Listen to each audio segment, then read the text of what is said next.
Hello दोस्तों, कैसे हो सभी। और आशा करते हैं सभी लोग स्वस्थ होंगे, अच्छे होंगे और अपनी पढ़ाई को निरंतर जारी रख रहे होंगे।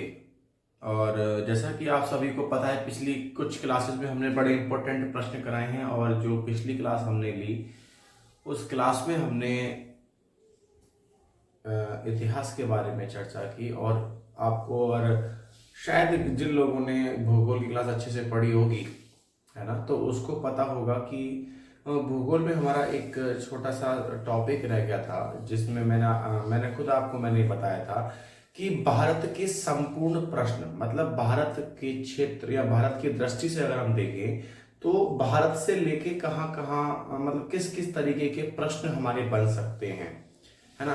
तो वो क्या होगा, उन सारे प्रश्नों पर हम आज चर्चा करेंगे। लेकिन उससे पहले क्या है, उससे पहले ये है कि भाई अ, कुछ आपकी सीमाएं हैं भारत से रिलेटेड, कुछ आपके बॉर्डर हैं, जैसे रेड क्लिफ रेखा हो गई, है ना, मैकमोहन रेखा हो गई, आपका भारत पाक अधिकृत रेखा हो गई, आपकी एलओसी हो गया, एलएसी हो गया। ये सारी कुछ रेखाएं हैं जिनके बारे में एक स्टूडेंट्स को पता होना बहुत इंपॉर्टेंट है ना।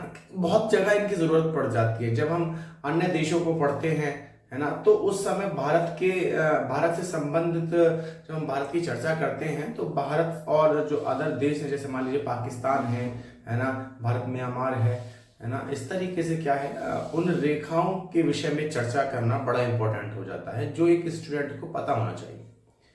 ठीक है, तो आज का जो हमारा टॉपिक है वो यही रहेगा कि हम भारत को एक दृष्टि में देखें, है ना।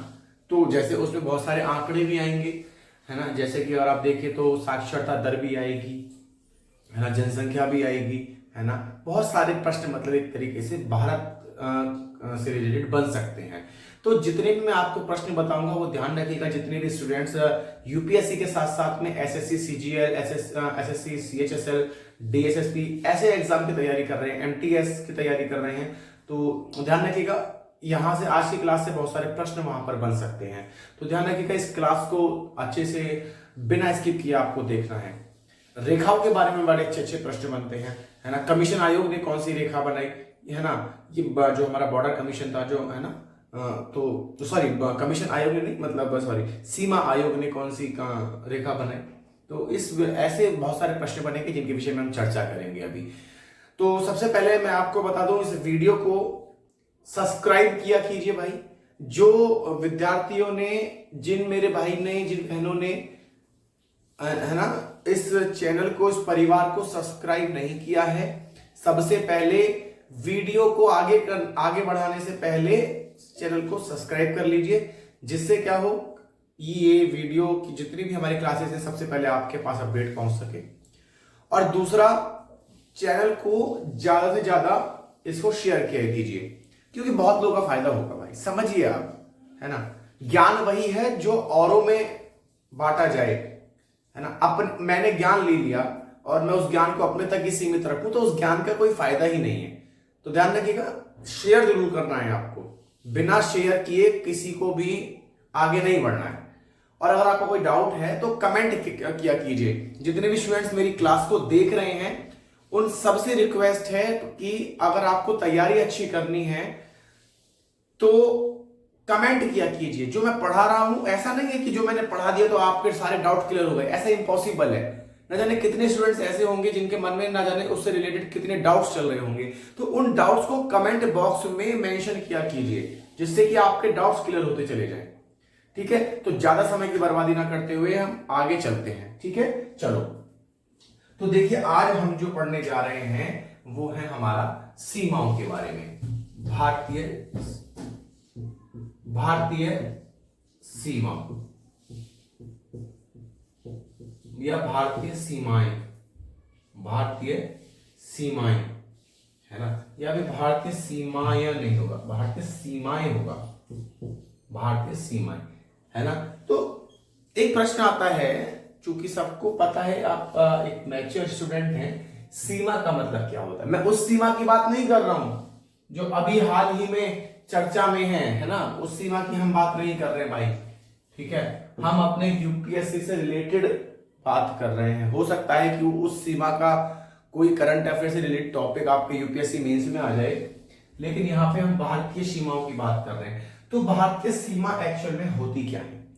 सबसे पहले मैंने आपको उस दिन जितने भी मैंने आपको टॉपिक्स बताए थे, मैंने सबसे पहले आपको क्या बताया था? मैंने सबसे पहले आपको यही बताया था कि जो सीमाएं होती हैं हमारे देश के साथ साथ में और कौन कौन से हमारे क्या है जो देश है, जो बाकी के देश है, नेपाल हो गया हमारा, जैसे चीन हो गया हमारा, पाकिस्तान हो गया, अफगानिस्तान हो गया, बांग्लादेश हो गया, ये सारे क्या हैं? ये सारे हमारे क्या हैं?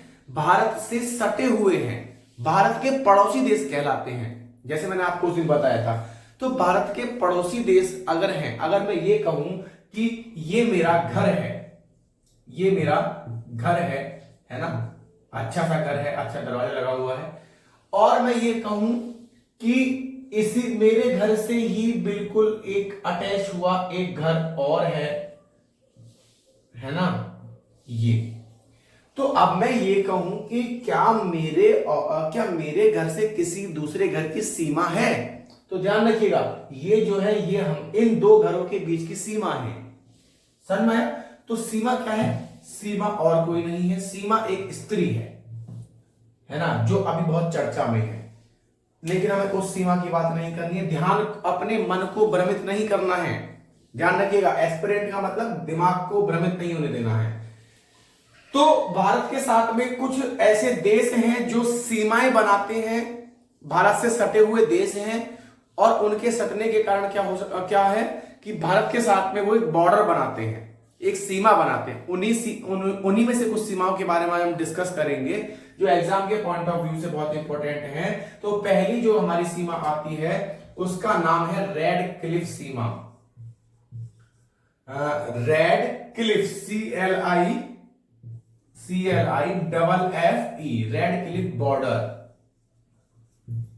रेड क्लिफ बॉर्डर, या इसको हम रेड क्लिफ लाइन भी कहते हैं, ध्यान रखिएगा। रेड क्लिफ लाइन या रेड क्लिफ बॉर्डर, ध्यान रखिएगा। देखिए इसका क्या हुआ जी, अब रेड क्लिफ जो हमारी सीमा है, इसको हिंदी में भी मैं लिख देता हूं, रेड क्लिफ सीमा, रेड क्लिफ सीमा। तो अब ये रेड क्लिफ जो सीमा है, प्रश्न उठता है सर ये कब, मतलब इसके बारे में कुछ हमें बताइए जिससे कि प्रश्न कहां से फंस सकते हैं। तो सबसे पहले बात ध्यान सुनिएगा, इस रेखा का जो मतलब इस रेखा को जो बनाया गया वो सीमा आयोग के द्वारा बनाया गया, सीमा आयोग, जिसको हम बॉर्डर कमीशन भी बोलते हैं, बॉर्डर कमीशन भी बोलते हैं, बॉर्डर कमीशन भी बोलते हैं, ध्यान रखिएगा। ठीक है, सीमा आयोग ने बनाया, बॉर्डर कमीशन ने बनाया, और कब बनाया ध्यान रखिएगा, ये 1947 के बाद, 1947 जब भारत आजाद हो गया, भारत का विभाजन हो गया, भारत का विभाजन के बाद, ध्यान रखिएगा, 17 अगस्त 1947 को भारत और पाकिस्तान के बीच क्या हुआ, 17 अगस्त 1947, ये डेट आपको ध्यान रखनी है। 17 अगस्त 1947 को क्या हुआ, भारत और पाकिस्तान के बीच में एक रेखा खींची गई जिसका नाम है रेड क्लिफ बॉर्डर, ध्यान रखिएगा। क्या नाम है इसका, रेड क्लिफ बॉर्डर। चलिए मैं यहां लिख देता हूं, भारत और पाकिस्तान के बीच, भारत व पाकिस्तान, भारत और पाकिस्तान के बीच में ये रेखा हमें मिलती है, ध्यान रखिएगा। समझ में आया, भारत और पाकिस्तान। फिर मैं बता दे रहा हूं आपको, रेड क्लिफ बॉर्डर या रेड क्लिफ लाइन या रेड क्लिफ सीमा जो है वो हमें भारत और पाकिस्तान के बीच देखने को मिलती है, जो किसने बनाई, जो हमारे बॉर्डर कमीशन ने या सीमा आयोग ने इस लाइन को बनाया, जो कब बना, जब भारत का विभाजन हो गया, भारत का बंटवारा हो गया था, है ना, भारत का बंटवारा के लिए हम आगे क्लास बनाएंगे, तब विस्तृत रूप से चर्चा करेंगे। तो भारत का विभाजन हो गया, और भारत के विभाजन होने के बाद में क्या हुआ, 17 अगस्त 1947 को बॉर्डर कमीशन सीमा आयोग के द्वारा भारत और पाकिस्तान के बीच में एक रेखा बनाई गई जिसका नाम है रेड क्लिफ रेखा, है ना।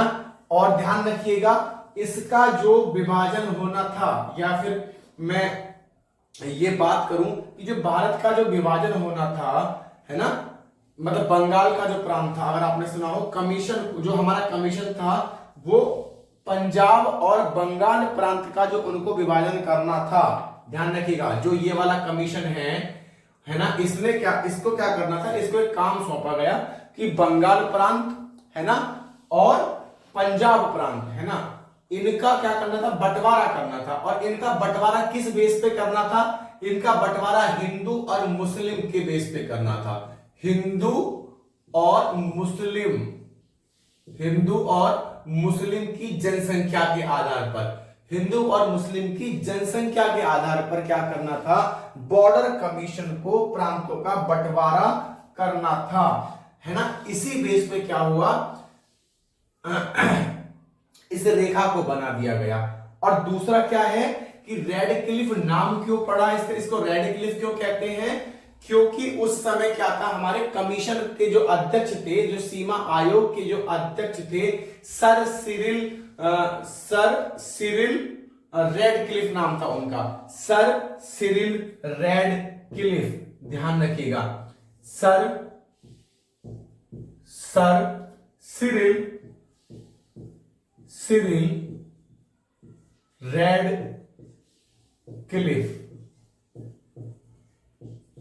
क्लिफ उनका नाम था। और इन्हीं के नाम पे भारत और पाकिस्तान के बीच की जो रेखा है उसको हम रेड क्लिफ बॉर्डर के नाम से जानते हैं। चलिए आगे चलिए, ये रेखा, इस रेड क्लिफ बॉर्डर का स्क्रीनशॉट ले लीजिए जल्दी से, उसके बाद आगे बढ़ते हैं।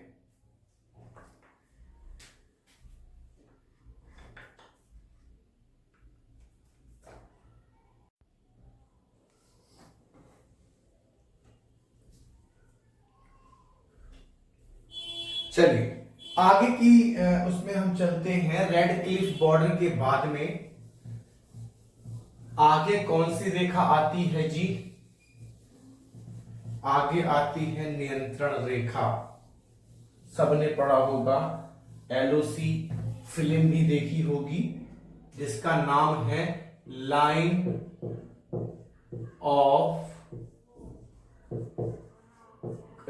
ऑफ कंट्रोल, जिसको हम बोलते हैं नियंत्रण रेखा, नियंत्रण रेखा, ध्यान रखिएगा। ऐसा नहीं है भैया सीमा वाले मामले में सीमा आ गई, इसको भी हम सीमा कह सकते हैं, रेखा का कोई चक्कर नहीं है। नियंत्रण और रेखा, रेखा और सीमा दो बहन हैं, ध्यान रखिएगा। लाइन ऑफ कंट्रोल, नियंत्रण रेखा। अब नियंत्रण रेखा के बारे में आप इंपॉर्टेंट पॉइंट लिख लीजिए एग्जाम के पॉइंट ऑफ व्यू से। ये जम्मू कश्मीर में भारत व पाकिस्तान के बीच क्या है, जम्मू व कश्मीर में क्या है, भारत व पाकिस्तान, लिखते रहिए, ये सेंटेंस बड़ा इंपॉर्टेंट है ना। पाकिस्तान के आधिपत्य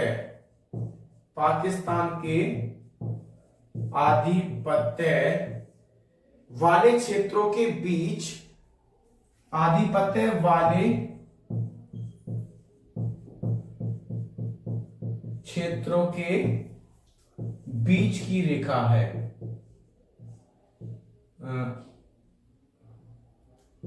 बीच की रेखा, ध्यान रखिएगा भाई।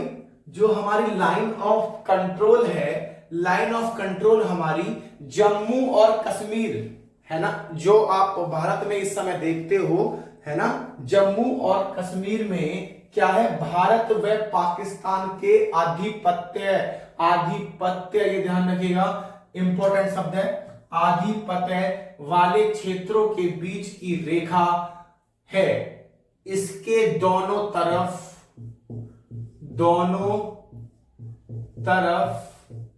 सैनिक बल तैनात होते हैं, सैनिक बल तैनात होते हैं, ध्यान रखिएगा, सैनिक बल तैनात होते हैं। और ये ध्यान रखिएगा, ये कोई ऐसा नहीं है फिक्स लाइन है, ये एक काल्पनिक रेखा है, ये एक काल्पनिक रेखा है, काल्पनिक रेखा है। बड़ा इंपॉर्टेंट प्रश्न है, वो सॉरी पॉइंट है कि काल्पनिक रेखा है, ठीक है।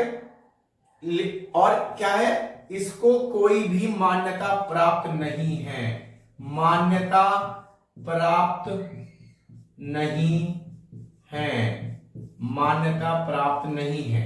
लाइन ऑफ कंट्रोल है ना, लाइन ऑफ कंट्रोल, नियंत्रण रेखा जम्मू व कश्मीर में, जम्मू व कश्मीर में भारत व पाकिस्तान के द्वारा आधिपत्य किए गए क्षेत्रों के बीच की रेखा को लाइन ऑफ कंट्रोल कहते हैं। इसके दोनों तरफ सिक्योरिटी के लिए क्या होते हैं, क्या बोलते हैं इसको, सैनिक तैनात होते हैं, है ना, बल, सेना बल, सैनिक बल तैनात होता है, ध्यान रखिएगा, या सैनिक तैनात होते हैं। और ये कोई ऐसा नहीं है कि लाइन खींच दी गई है। अगर हम बोले कि रेड क्लिफ, अगर रेड क्लिफ की बात करें तो रेड क्लिफ क्या है, रेड क्लिफ को मान्यता दी गई है ना, सीमा आयोग जो हमारा बॉर्डर कमीशन है उसने उसको क्या करा है, उसने उसको पूरी मान्यता दी है। लेकिन लाइन ऑफ कंट्रोल के केस में भाई ध्यान रखिएगा, ये एक काल्पनिक रेखा है, ऐसा ये फिक्स नहीं है इस केस में। और काल्पनिक रेखा होने के कारण ही इसको कोई भी मान्यता प्राप्त नहीं है, मतलब मान्यता प्राप्त ऐसे नहीं कह सकते, कोई भी इंटरनेशनल मान्यता प्राप्त नहीं है, अंतरराष्ट्रीय लेवल पर, है ना। भारत में तो चली रही है ये रेखा, है ना, भारत में तो आप देखो एलओसी एलओसी एलओसी चलता रहता है। तो आपने कितनी न्यूज सुनी होंगी, line of control, line of control को पार कर दिया, नियंत्रण रेखा को पार कर दिया। भारत में तो मान्यता है, और भारत में भी ऐसा फिक्स लिखित मान्यता नहीं है, ध्यान रखिएगा। ये काल्पनिक रेखा है एक तरीके की, मान्यता प्राप्त नहीं है, ध्यान रखिएगा। इस रेखा को सीज फायर लाइन के नाम से भी जानते हैं, सीज फायर, ध्यान रखिएगा, मैं यहां लिख देता हूं, सीज फायर के नाम से भी जानते हैं, सीज फायर के नाम से भी जानते हैं। हमारा मार्कर अभी नीचे गिर जाता भाई, सीज फायर, सीज फायर के नाम से, सीज फायर के नाम से भी जानते हैं, ध्यान रखिएगा, सीज फायर के नाम से भी जानते हैं, मतलब सीज फायर लाइन, है ना, सीज फायर लाइन के नाम से भी जानते हैं। लाइन ऑफ कंट्रोल के केस में ये आपके 5 महत्वपूर्ण प्रश्न आपके बनते हैं, ध्यान रखिएगा। पहला, लाइन ऑफ कंट्रोल को क्या कहते हैं जी, लाइन ऑफ कंट्रोल को नियंत्रण रेखा कहते हैं। यह भारत के भारत और पाकिस्तान के आधिपत्य वाले क्षेत्रों के बीचों में पाई जाने वाली रेखा है ना। ये एक काल्पनिक रेखा है, कोई अंतरराष्ट्रीय मान्यता इसको प्राप्त नहीं है। दोनों तरफ इसके क्या है, सैन्य बल तैनात रहते हैं। और क्या है, इसको हम सीज फायर लाइन के नाम से भी जानते हैं। इंपॉर्टेंट रेखा है एलओसी, एलओसी सब जानते हैं, सबने सनी देओल की फिल्म देखी है एलओसी, है ना। लेकिन एलओसी जिसने भी देखी है उसको एग्जाम के पॉइंट ऑफ व्यू से ये 5 पॉइंट आपको पता होने चाहिए, ध्यान रखिएगा। इसका स्क्रीनशॉट ले लीजिए जल्दी से।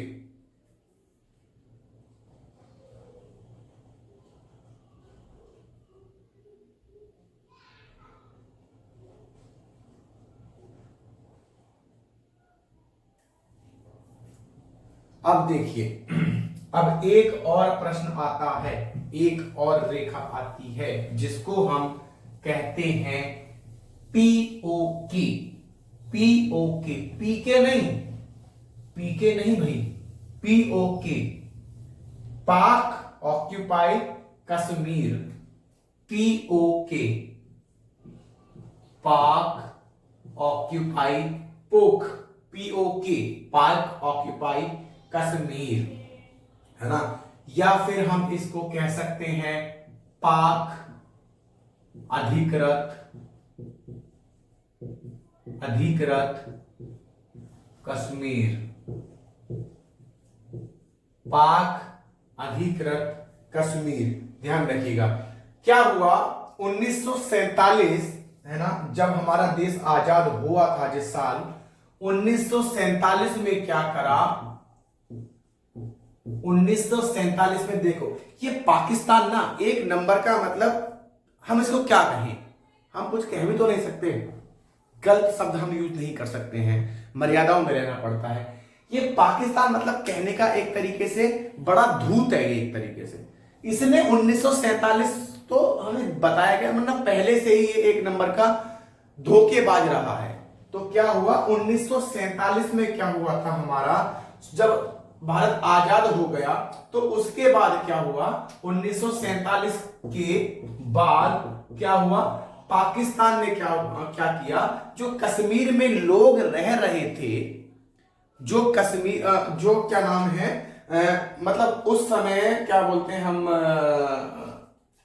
सॉरी उस जगह कश्मीर में नहीं, सॉरी उस जगह जो लोग रह रहे थे उनकी सहायता से क्या करा, स्थानीय लोगों की सहायता से, स्थानीय लोगों की सहायता से बोल सकते हैं, स्थानीय लोगों की सहायता से, स्थानीय लोगों की सहायता से क्या करा, सहायता से कश्मीर पर हमला कर दिया, कश्मीर पर आक्रमण, क्या हमला कर दिया। ध्यान रखिएगा, और क्या कर लिया, कश्मीर का एक बड़ा भाग, कश्मीर का एक बड़ा भाग क्या कर लिया, हस्तगत कर लिया। हस्तगत मतलब हड़प लिया, हस्तगत, हस्तगत कर लिया, है ना। और ये जो हस्तगत करा जाने वाला जो भाग है कश्मीर का, इसी को हम कहते हैं पाक अधिकृत कश्मीर, पाक ऑक्यूपाई कश्मीर। ध्यान रखिएगा, पाक ऑक्यूपाई कश्मीर हम इसको बोलते हैं। मैं आपको फिर बता दे रहा हूं क्या है पाक ऑक्यूपाई कश्मीर, कुछ भी नहीं है, एक रेखा है ना। या पाक ऑक्यूपाई कश्मीर एक जगह बोल सकते हो, कुछ भी आप अपने तरीके से याद करिए, आपको याद करना है।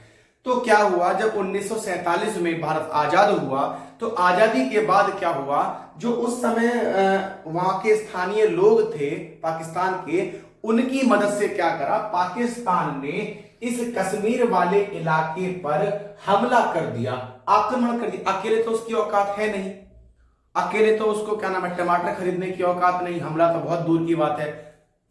पाकिस्तान में खाने के लाले पड़ रहे हैं, ध्यान रखना।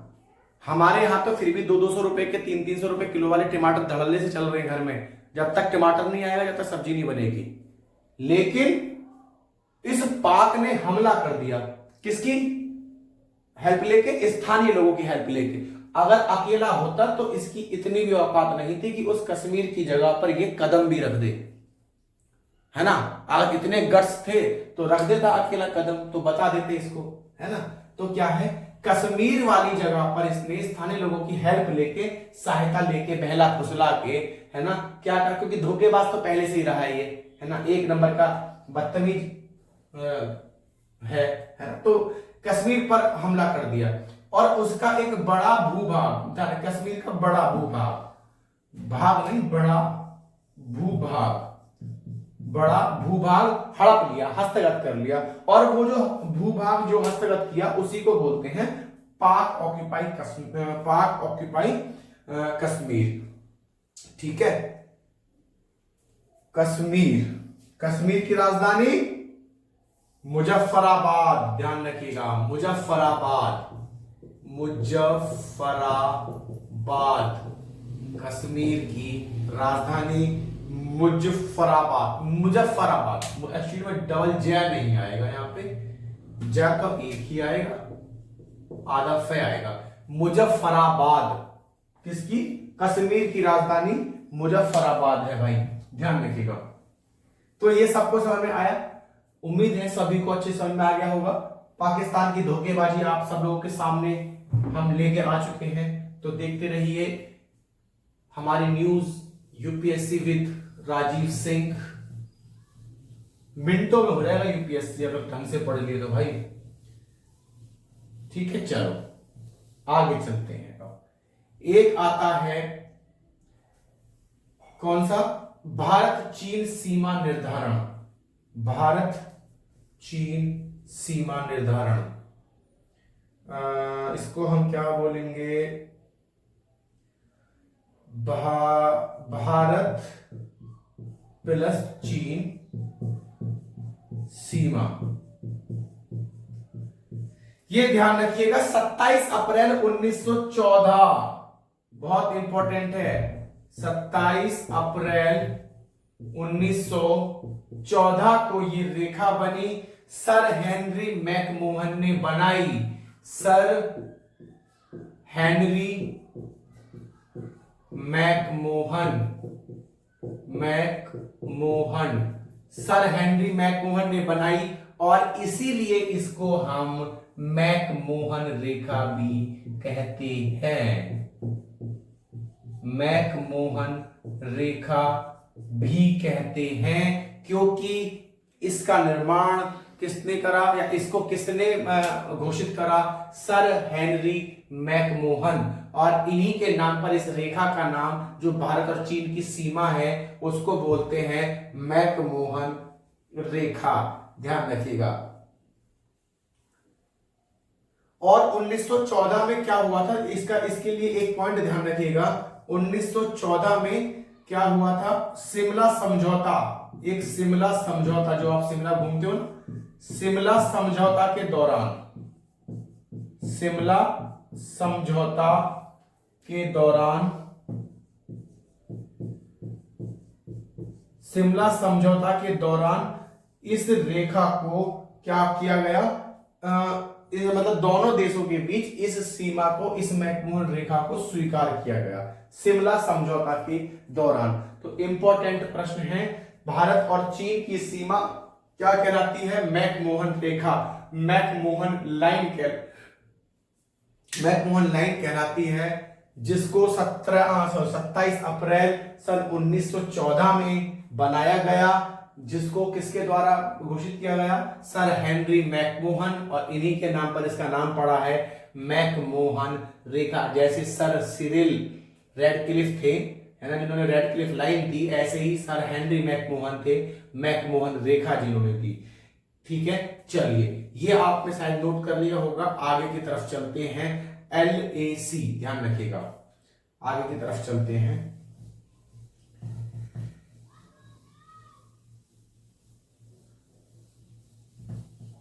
LAC, line of actual control. LAC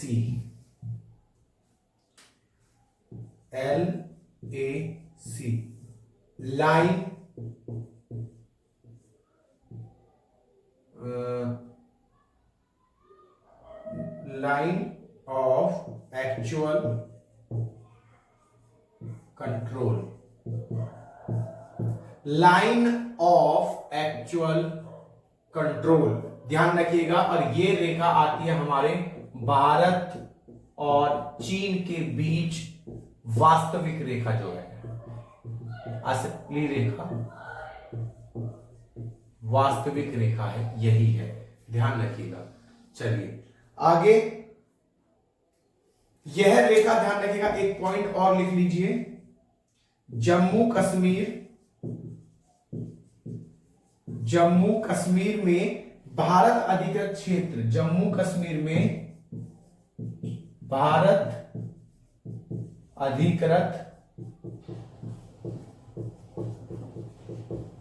अधिकृत क्षेत्र व चीन अधिकृत क्षेत्र व चीन,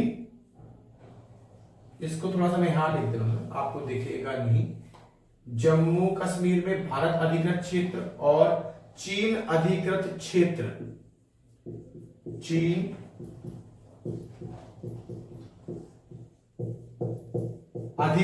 अधिकृत क्षेत्र अक्साई चीन को अलग करती है, अक्साई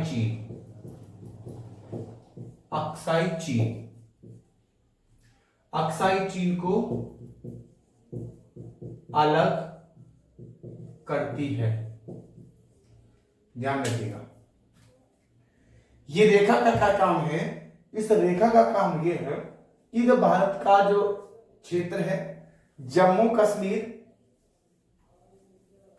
और जो चीन अधिकृत क्षेत्र है अक्साई चीन, उन दोनों को अलग अलग करने का कार्य करती है क्या, ये रेखा हमारी, ध्यान रखिएगा।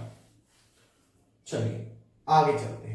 तो भाई ये कुछ आपके रेखाएं थी जो हमने पढ़ी, जैसे कि आपकी रेड क्लिफ रेखा हो गई, मैकमोहन रेखा, रेड क्लिफ किस किस के, भारत पाकिस्तान के बीच में आ रही थी, है ना। उसके बाद मैकमोहन रेखा भारत चीन के बीच आ रही थी, है ना। और उसके बाद में जो हमारी LAC थी, लाइन ऑफ एक्चुअल कंट्रोल, वो भी भारत चीन के बीच की, लेकिन वो वास्तविक रेखा थी, वो अधिकृत क्षेत्र जो है उनको अलग अलग करती है ना। LOC, line of actual control, जो हम आपने देखा था, जो भारत ने जिसका जो लाइन ऑफ एक्चुअल कंट्रोल है क्या है, भारत एक मतलब काल्पनिक रेखा है ना, जो भारत और पाकिस्तान के बीच में है ना। POK आपने सुना, पाक ऑक्यूपाइड कश्मीर, जिसने बदतमीजी करके, धोखा करके लोगों को बहला फुसला के आक्रमण कर दिया कश्मीर पर, और उसका बड़ा भूभाग क्या कर लिया, हथिया लिया, उसको POK बोल देते हैं। तो ये सारे आपको जो रेखाएं हैं ये सारी आपको याद रखनी है। चलिए ठीक है भाई, अब बात करते हैं कुछ इंपॉर्टेंट प्रश्न की, बड़े इंपॉर्टेंट प्रश्न हैं। 2 मिनट का समय है आपके पास, 2 मिनट में हम फिर लौटते हैं, थोड़ा पानी पी लेते हैं, थोड़ा प्यास लग रही है बड़ी जोर की।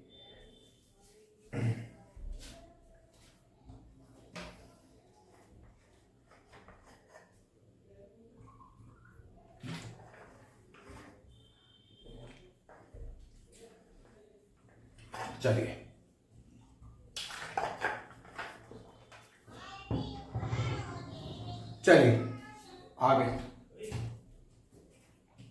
देखिए, अब क्या है,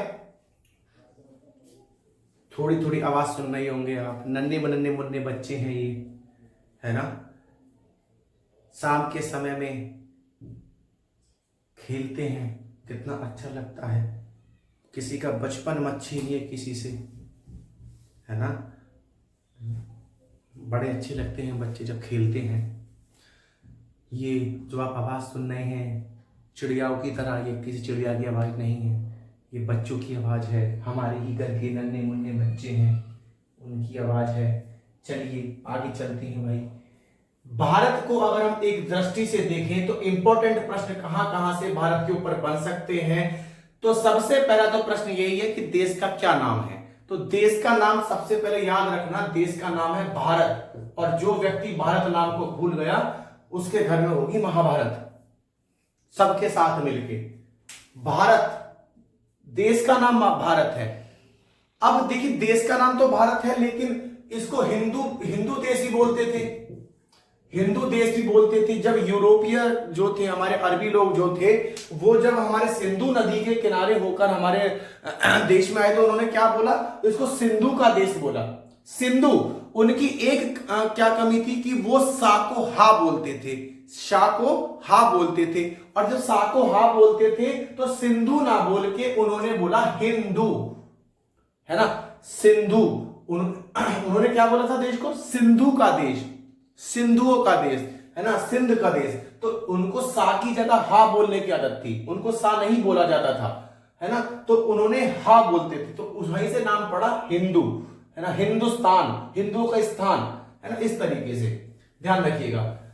तो ये सारी चीजें आपको छोटे छोटे जो वाक्य हैं या पीछे के टर्म्स हैं जरूरी है समझने। अब आपसे कोई प्रश्न पूछने लगे, इतनी बारीकी का प्रश्न कोई नहीं बताएगा, ध्यान रखिएगा कि हिंदू को मतलब हिंदुस्तान को हिंदू का देश क्यों बोला गया या हिंदू देश क्यों बोला गया? तो ध्यान रखिएगा, उन लोगों पे शाह नहीं बोला जाता था, इसीलिए क्या करा, इसीलिए उन्होंने शाह को हा बोलना शुरू करा, है ना, शाह को हा बोलते थे, तो सिंधु की जगह क्या था, वो हिंदू बोलते थे।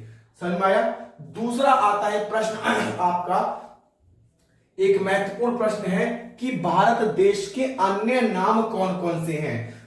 जब मैंने आपको भारत के विषय में पढ़ाया था तो ध्यान रखिएगा, मैंने आपको बहुत सारे नाम बताए थे भारत के, कौन कौन से थे? सबसे पहला है भारतवर्ष, भारतवर्ष,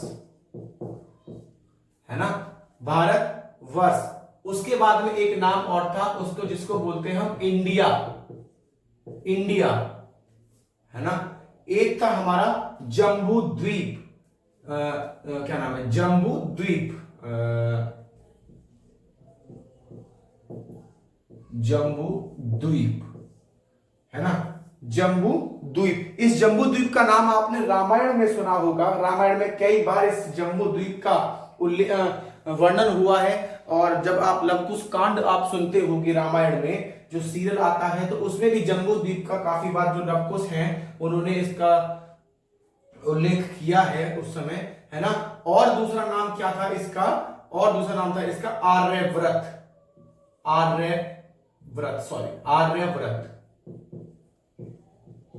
आर्यव्रत, है ना। और आर्यवर्त था, व्रत नहीं था, आर्यवर्त।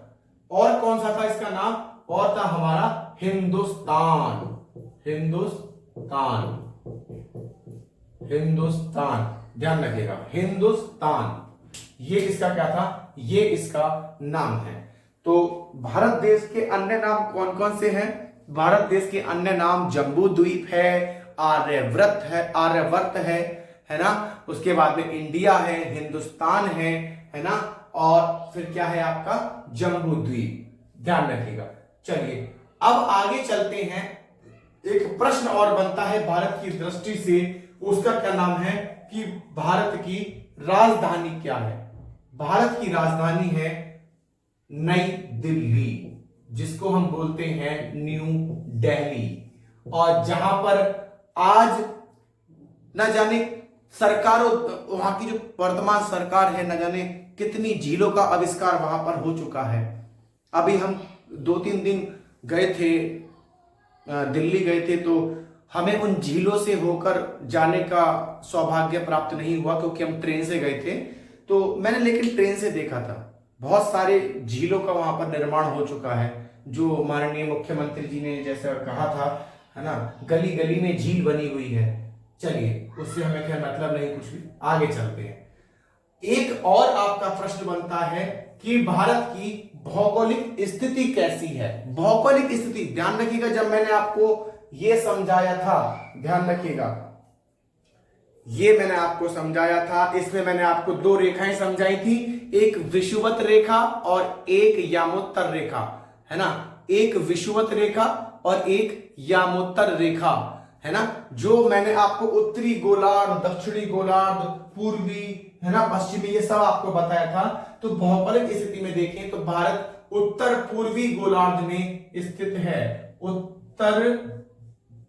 उत्तरी बोलेंगे, उत्तरी, नॉट उत्तरी, उत्तरी पूर्वी गोलार्ध, उत्तरी पूर्वी गोलार्ध, है ना। मैंने बताया था आपको, ध्यान रखिएगा, कुछ रेखाएं होती हैं जो हमारी समान रहती हैं हर जगह, और कुछ रेखाएं होती हैं जो ध्रुवों की तरफ क्या होती हैं, जैसे जैसे रेखाएं ध्रुवों की तरफ बढ़ेंगी उनके बीच की डिस्टेंस कम होती जाएगी, है ना। तो ये भी ध्यान रखिएगा, पिछले प्रश्नों को भूल मत जाना। चलिए, उत्तरी पूर्वी गोलार्ध में स्थित है ना। और अगला प्रश्न क्या है, अक्षांश मैंने आपसे पूछा था, अक्षांश विस्तार क्या है इसका? तो ध्यान रखिएगा, 8 डिग्री 4 मिनट, 8 डिग्री 4 मिनट आपका उत्तरी अक्षांश है, उत्तरी अक्षांश, उत्तरी अक्षांश, है ना। और आपका 37.6 उत्तरी अक्षांश, 37.6 उत्तरी अक्षांश,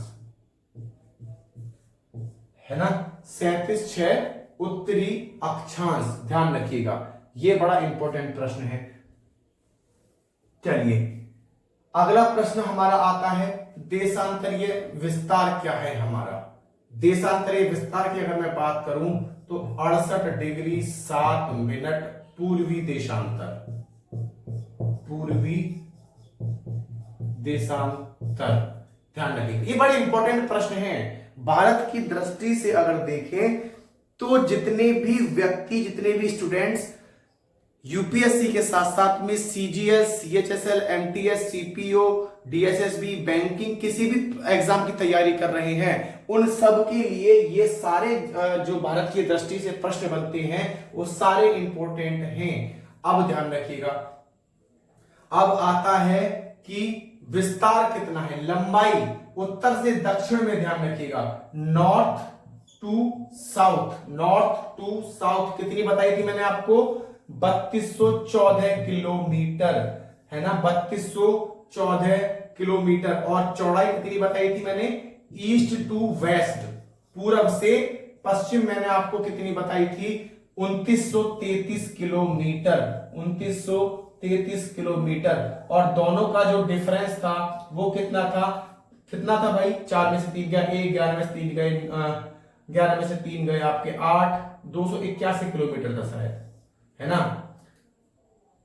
281 किलोमीटर क्या था, इसका अंतर था, किसका, लंबाई और चौड़ाई का अंतर था। उत्तर से दक्षिण में जो लंबाई है और पूरब से जो पश्चिम की भारत की लंबाई है, उनके बीच में कुल 281 किलोमीटर की डिस्टेंस का अंतर है। तो ये आपके कुछ प्रश्न हैं जो भारत की दृष्टि से बड़े इंपॉर्टेंट प्रश्न हैं। एक बार स्क्रीनशॉट ले लीजिए, फिर आगे चलते हैं।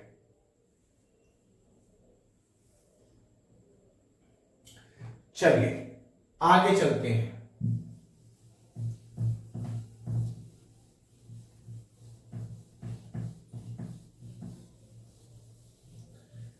आगे की तरफ चलते हैं। भारत की दृष्टि से कौन कौन से प्रश्न बन सकते हैं।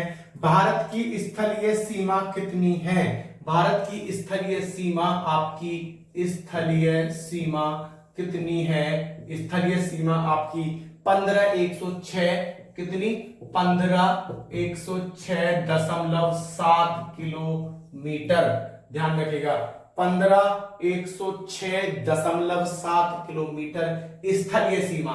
स्थलीय सीमा का मैंने आपको बताया था, जिसमें प्रायद्वीपीय वाला पार्ट नहीं आएगा, जिसमें हमारा जो तिकोना अंतरिक्ष वाला पार्ट है वो नहीं आएगा, जहां पे स्थान बसा हुआ है, लोग रह रहे हैं, देश बसे हुए हैं, वहां की सीमा वाली बात कर रहा है ये, है ना, जो पश्चिम से होती हुई, उत्तर से होती हुई पूर्व तक ठहर जाती है ना, वो वाली सीमा की बात कर रहा है। और एक आता है जलीय सीमा, 7516 किलोमीटर। कौन सी, जलीय सीमा, जलीय सीमा 7516। अगर एग्जैक्ट देखोगे तो 7516.6 किलोमीटर इसकी जलीय सीमा है। ध्यान रखिएगा, भारत की जलीय सीमा कितनी है, 7516.6। स्थलीय सीमा हमारी 15106.7 किलोमीटर। और अगर ये पूछता है प्रश्न आपसे कि भारत की स्थलीय सीमा और जलीय सीमा के बीच का जो अंतर है वो कितना है, तो ध्यान रखिएगा 15106.7 में से 7516.6 घटा दीजिए, जो आपका आएगा उतना आपका उसका अंतर होगा दोनों के बीच का। चलिए अब और आते हैं प्रश्न, जलवायु कैसी है, तो जलवायु भारत की मानसूनी जलवायु है, मानसूनी जलवायु। देखते ना, मानसून आता रहता है, कभी सर्दी, कभी गर्मी, कभी पतझड़, है ना, कभी कुछ कभी कुछ, तो क्या है, मानसूनी जलवायु है हमारे यहाँ की, है ना। और इसका क्षेत्रफल अगर हम बात करें तो कितना है, क्षेत्र, पूरे भारत का क्षेत्रफल कितना है, 32 लाख। मैंने आपको बताया था पहली क्लास में, दूसरी क्लास में, 32,87,469 किलोमीटर। ये क्या है हमारा, ये एरिया है, ये एरिया है, मैंने आपको बताया था एरिया हमारा, ठीक है भाई। 32,87,469 किलोमीटर। ध्यान रखिएगा, बड़ा इंपॉर्टेंट प्रश्न है जीके की दृष्टि से, भारत का एरिया कितना है, भारत का एरिया हमारा 32,87,469 किलोमीटर है। आगे क्या प्रश्न बनता है? आगे प्रश्न बनता है कि जो हमारा भारत का जो कुल जनसंख्या है, कुल क्षेत्रफल है, जो ये हमारा 32,87,469 है, ये विश्व का कुल जो हमारा एरिया है उसका कितना है? तो ध्यान रखिएगा 2.4%। 2.4% इसका है पूरे विश्व में साझेदारी। मतलब साझेदारी का मतलब 2.4% जो है वो हमारा भारत घेरता है। आगे क्या प्रश्न बनता है? आगे हमारा प्रश्न बनता है कि जनसंख्या कितनी है? 1,54,977। इकाई, दहाई, सैकड़ा, हजार, 10,000, लाख, 10 लाख, करोड़, 10 करोड़, अरब। 121 करोड़ 8,54,977 समथिंग क्या है। और ये मैं जो बता रहा हूं ध्यान रखिएगा, ये वाली जो मैं आपको एग्जैक्ट जनसंख्या बता रहा हूं, ये जनसंख्या जो जनगणना हमारी 2011 में हुई थी, ये उसके अनुसार है। लेकिन अगर अब आप देखोगे तो भारत जो कि जनसंख्या के मामले में विश्व में दूसरे नंबर पर आता था, उसने इस साल 2023 में रिकॉर्ड तोड़ दिया है। अब वो चीन से आगे निकलकर पूरे विश्व में पहले नंबर पर बन चुका है जनसंख्या के मामले में। मतलब कि अब तक हुआ करती थी चीन की जनसंख्या सबसे ज्यादा, लेकिन अब क्या हो रही है? अब सबसे ज्यादा जनसंख्या पूरे विश्व में, पूरे वर्ल्ड में भारत की है। ध्यान रखना, भारत पहले नंबर पर आ चुका है। लेकिन एग्जैक्ट क्या है, एग्जैक्ट जो जनसंख्या है वो अभी नहीं बता सकते, क्योंकि जनगणना नहीं हुई है 2011 के बाद। तो भारत पहले नंबर पर आ चुका है जनसंख्या के आंकड़ों में। उसके बाद चलिए, उसके बाद अगर हम 2011 की जनसंख्या के आधार पर देखें तो कुल साक्षरता जो थी हमारी, कुल साक्षरता, पढ़े लिखे, दो शब्द हैं, लिखे पढ़े और पढ़े लिखे, दोनों में अंतर होता है भाई। लिखे पढ़े और पढ़े लिखे, बताना कमेंट बॉक्स में क्या होता है लिखे पढ़े और पढ़े लिखे में अंतर। चलिए तो देखिए 74.04%, 74.04%। और ये ध्यान रखें जो आंकड़ा मैं आपको बता रहा हूं वो 2011 की जनगणना के अनुसार है, क्योंकि उसके बाद में जनगणना नहीं हुई है, तो इसलिए एग्जैक्ट आंकड़े देना संभव नहीं है। अब देखिए, अब जो कुल साक्षरता है इसमें मेल कितने थे, पुरुष कितने थे? 82.14%। और महिलाएं कितनी थी? 65.46%। ध्यान रखिएगा, 74 का जो 74.04 कुल साक्षरता थी, इसका भी 82.14% मेल थे जिसमें, और महिलाएं थी 65.46%। ध्यान रखिएगा। राज्यों की संख्या कितनी, इसमें इसको रफ कर दे रहा हूं मैं, है ना। राज्यों की जनसंख्या, राज्यों की संख्या कितनी है भारत में? राज्यों की संख्या है भाई 29। मैंने सारे स्टेट के नाम आपको लिखवाए हुए हैं, सारे स्टेट के नाम मैंने आपको लिखवाए हुए हैं। राज्यों की जनसंख्या कितनी, राज्यों की संख्या कितनी है? 29 राज्य। और 29 राज्य आपको आपकी जबान पे रटे होने चाहिए, और याद करने का एक ही तरीका है, ऊपर से चलिए नीचे की तरफ आते चलिए। ध्यान रखिएगा, 7 राज्य तो आपको कर्क रेखा से याद हो जाएंगे, जो 7 राज्य को कर्क रेखा काटती है। ध्यान रखना, 5 राज्य आपको यामोत्तर रेखा से याद हो जाएंगे। तो इस तरीके से याद करना है। चलिए तो ये ध्यान रखिएगा। केंद्र शासित प्रदेश कितने हैं आपके? यूनियन टेरिटरी कितनी है आपकी? यूनियन टेरिटरी आपकी 7। ध्यान रखिएगा, 29 राज्य और 7 केंद्र शासित प्रदेश हमारे भारत में हैं। उसके बाद अगर हम देखें भारत का आकार कैसा है, तो भारत का आकार मैंने आपको बताया था, इस तरीके से भारत का आकार है ना।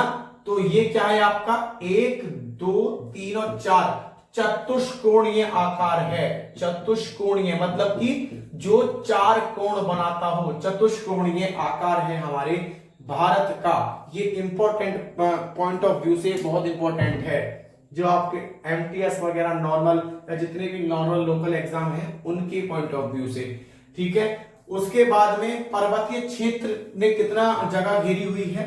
पर्वतीय क्षेत्र कितनी जगह घेरी हुई है? उसने 10.7%। 10.7%। पहाड़ों ने कितनी जगह घेरी हुई है? पहाड़ों ने घेरी हुई है भाई 18.6%, है ना। और पठारी क्षेत्र ने कितनी घेरी हुई है? पठारों ने कितनी घेरी हुई है? 27.7%। ये सारे आपकी जबान पे रटे होने चाहिए, ध्यान रखना। पर्वतीय क्षेत्र 10.7, पहाड़ों ने 18.6, पठारों ने 27.7, और उसके बाद में मैदानी क्षेत्र आता है 43%। मैदानी क्षेत्र 43%, ध्यान रखिएगा, समझ में आ रहा है। उसके बाद में कर्क रेखा को ये आप उतार लीजिए या मैं ही लिख दे रहा हूं, ठीक है। ऊपर कर्क रेखा किस किस राज्य से होकर गुजरती है? तो मैंने बताया था आपको गुजरात, ये लिखने की आवश्यकता नहीं है। गुजरात, राजस्थान, मध्य प्रदेश के बाद छत्तीसगढ़ के बाद झारखंड के बाद में पश्चिम बंगाल के बाद में त्रिपुरा, और त्रिपुरा के बाद में मिजोरम। 1 2 3 4 5 6 7 8 राज्य को यहां पर क्या है? काटती है। त्रिपुरा और मिजोरम एक ही उसमें आ जाएगा, आपका ध्यान रखिएगा। एक गुजरात, राजस्थान, मध्य प्रदेश, छत्तीसगढ़, झारखंड, पश्चिम बंगाल, त्रिपुरा और मिजोरम, इन राज्यों से होकर हमारी कर्क रेखा जो है वो क्या होती है? वो गुजरती है। तो जल्दी से स्क्रीनशॉट ले लीजिए इसका, फिर आगे बढ़ते हैं। इंपॉर्टेंट प्रश्न है सारे भारत की दृष्टि से। चलिए आगे बढ़ते हैं, रफ कर देते हैं इसको। उम्मीद है आप सभी ने नोट कर लिए होंगे और ये सभी आपको याद भी होंगे। सिर्फ एक रिवीजन क्लास के तौर पे आज हम इनको बता रहे हैं, जिससे कि जो पुराना वाला जो आप भूले बैठे होंगे कुछ स्टूडेंट, थोड़ा रिवाइज हो जाए, माइंड में एकदम फ्रेशनेस आ जाए। चलिए उसके बाद में द्वीपों की संख्या 247, ध्यान रखिएगा। भारत में कितने द्वीप हैं? द्वीपों की संख्या 247, 247। अंतरराष्ट्रीय सीमा से जुड़े राज्य कितने हैं? इंटरनेशनल बॉर्डर कितने हैं हमारे? मैंने आपको बताया था इंटरनेशनल बॉर्डर जो हमारे राज्य हैं 17 राज्य हैं, ध्यान रखिएगा। 17 राज्य हैं जो हमारे इंटरनेशनल बॉर्डर से लगे हुए हैं। चलिए आगे चलते हैं, अंतरराष्ट्रीय सीमा से जुड़े राज्य। और आगे चलते हैं, हमारा राष्ट्रीय राजमार्गों की संख्या अभी इसका आंकड़ा नहीं देना चाहेंगे। राष्ट्रीय राजमार्ग है ना, वो क्योंकि डेवलप हो चुके हैं आगे, है ना, और आगे बढ़ चुके हैं। उसके बाद में राष्ट्रीय पक्षी आपका मोर है, आपको सब पता है। ये नॉर्मल प्रश्न बनते जाते हैं भारत की दृष्टि से कि राष्ट्रीय पक्षी आपका मोर है ना। उसके बाद में हमारा जो विरासत पशु हमारा हाथी है, हाथी मेरा साथी, है ना। उसके बाद में राष्ट्रीय वृक्ष हमारा बरगद है। पुष्प हमारा कमल है ना। चिन्ह हमारा अशोक स्तंभ है। राष्ट्रीय गान हमारा जन गण मन है ना। उसके बाद में हमारा राष्ट्रीय गीत वंदे मातरम है। किसने लिखा था? कमेंट बॉक्स में जल्दी बताइए, वंदे मातरम किसने लिखा था? जनगण मन और वंदे मातरम, जल्दी से कमेंट बॉक्स में बताइए। उसके बाद में राष्ट्रीय लिपि हमारी, लिपि ध्यान रखिएगा, राष्ट्रीय लिपि ये इंपॉर्टेंट,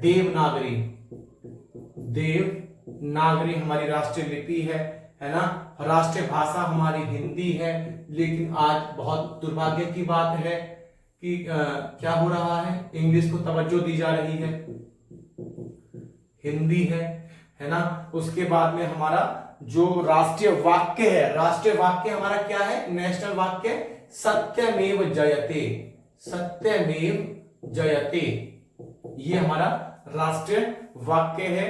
और राष्ट्रीय नदी हमारी गंगा है, और राष्ट्रीय जलीय जीव है ना गंगा है ना। और राष्ट्रीय जलीय जीव हमारी डॉल्फिन है, डॉल्फिन, राष्ट्रीय जलीय जीव हमारी डॉल्फिन है। और डॉल्फिन में भी कौन सा इसका पूरा नाम बता दे रहा हूं मैं आपको, Ganga dolphin, Ganga dolphin, Ganga dolphin. ये थोड़े हमारे क्या है, ये हमारे थोड़े इंपॉर्टेंट प्रश्न हैं जो भारत की दृष्टि से हमें देखने को मिलते हैं, और जो हर एक व्यक्ति की उंगली पर रटे होने चाहिए। अब जब इसके आगे का जो हमारा क्या बोलते हैं इसको, जब हमारा आगे का चैप्टर चलेगा भारत का भूगर्भिक इतिहास, जिसमें आप चट्टानें पढ़ेंगे, ज्वालामुखी पढ़ेंगे, अलग अलग चीजें पढ़ेंगे, बहुत मजा आएगा उसमें। क्या है, उससे पहले आपको ये चैप्टर जो है हमारा भारत का भौगोलिक विस्तार जो है, ये आपको सबको क्लियर होना चाहिए। हमने भारत का भौगोलिक विस्तार को पूरी तरीके से जहां जहां से प्रश्न हमारे नॉर्मल एग्जाम से लेके बड़े एग्जाम तक बन सकते हैं, उन सबके विषय में हमने डीपली डिस्कस किया। और आज हमारा वो भारत का भूगर्भिक इतिहास जो है या रचना जो है वो खत्म हो चुका है। इसके बाद हमारा क्या चलेगा, इसके बाद हमारा एक चैप्टर चलेगा भूगर्भिक इतिहास, है ना। भारत का भौगोलिक जो अवस्थिति है वो खत्म हो चुका है, भूगर्भिक इतिहास हमारा अब शुरू होगा। तो भारत के केस में हमारे जहां जहां से लोकल जीके से लेके बड़े बड़े प्रश्नों तक, बॉर्डर से लेके हमने सब चीज, रेड क्लिफ रेखा, मैकमोहन रेखा, उसके बाद में हमने हर एक चीज को बॉर्डर से देखा। हमने पहले स्टार्टिंग में सब कुछ सारे पॉइंटों को डिटेल में डिस्कस किया। इस क्या नाम है, भारत का जो भौगोलिक अवस्थिति है, यहां से जहां जहां से प्रश्न बन सकते हैं वहां से हमने पूरी तरीके से एक एक प्रश्न को लेकर चर्चा की है। तो उम्मीद करते हैं आज की जो क्लास है और जो पिछली क्लास है इस चैप्टर को लेके सभी आपके समझ में आई होंगी। और उम्मीद करता हूं आज की जो क्लास हुई है, ये जो छोटे छोटे प्रश्न हैं, इनमें आपको कहीं भी कोई भी प्रॉब्लम नहीं होनी चाहिए, क्योंकि ये वो प्रश्न है, हो सकता है कुछ 10, 15, 7, 8 प्रश्न होंगे जो आपको नहीं पहले पता होंगे, लेकिन ये पता जरूर होनी चाहिए। देवनागरी लिपि के बारे में पता होना चाहिए, हिंदी भाषा के बारे में पता होना चाहिए, है ना। अगर आप यूपीएससी के उससे देखोगे तो यही प्रश्न बन जाता है कि अंग्रेजी माध्यम को ज्यादा तवज्जो दी जा रही है, जबकि हिंदी माध्यम, हिंदी जो है हमारी मातृभाषा है, हिंदी का रिजल्ट बहुत कम आ रहा है as compare to English medium. तो अगर इसको मेंस की तरह देखोगे, यूपीएससी मेंस की तरह, तो आपका माइंड एकदम डेवलप होना स्टार्ट होगा। आप पता करोगे कैसे क्या क्या कारण है जो अंग्रेजी को बढ़ावा दे रहे हैं, है ना, इस तरीके से, और ऐसा क्या कर सकते हैं कि जो हिंदी माध्यम को बड़ा बढ़ावा मिले। तो ध्यान रखिएगा, हर एक चीज जब आप पढ़ोगे तो उसको अपना यूपीएससी के माइंड से आपको पढ़ना है। ऐसा नहीं कि मैंने ये बोल दिया कि लिपि हमारी देवनागरी है, भारतीय लिपि, राष्ट्रीय लिपि, तो देवनागरी, बस देवनागरी तक सीमित नहीं रहना। देवनागरी का विकास कैसे हुआ, जब हिंदी साहित्य हम पढ़ाएंगे तो देवनागरी के बारे में पढ़ाएंगे, हम पूरा चर्चा करेंगे, तो ध्यान रखिएगा। तो आज हमारा जो है वो चैप्टर खत्म हो चुका है, और जिस स्टूडेंट ने कोई क्लास स्किप की है तो इस क्लास को पढ़ने से पहले वो पिछली सारी क्लास जो भूगोल की हैं उन सारी क्लासों को एक बार जरूर देख ले, है ना। और अगर किसी भी स्टूडेंट का कोई कमेंट है तो वो कमेंट बॉक्स में जरूर मेंशन करें, जिससे हम उसके प्रश्नों का उत्तर दे सकें। और यही आशा के साथ इस क्लास को हम विराम देते हैं कि आप अपनी यूपीएससी की या किसी भी एग्जाम की जो आप तैयारी कर रहे हैं उसमें आप सफल होंगे, कड़ी मेहनत करेंगे और एक दिन अपने लक्ष्य को हासिल करेंगे। और इसी उम्मीद के साथ बस यही कहूंगा कि इस चैनल को सब्सक्राइब कीजिए, ज्यादा से ज्यादा शेयर कीजिए, और अगर चैनल वीडियो आपको अच्छी लगी है, क्लास आपको अच्छी लगी है, तो कमेंट बॉक्स में हमें जरूर बताइएगा कि ये क्लास आपको कैसी लगी। धन्यवाद, थैंक यू सो मच।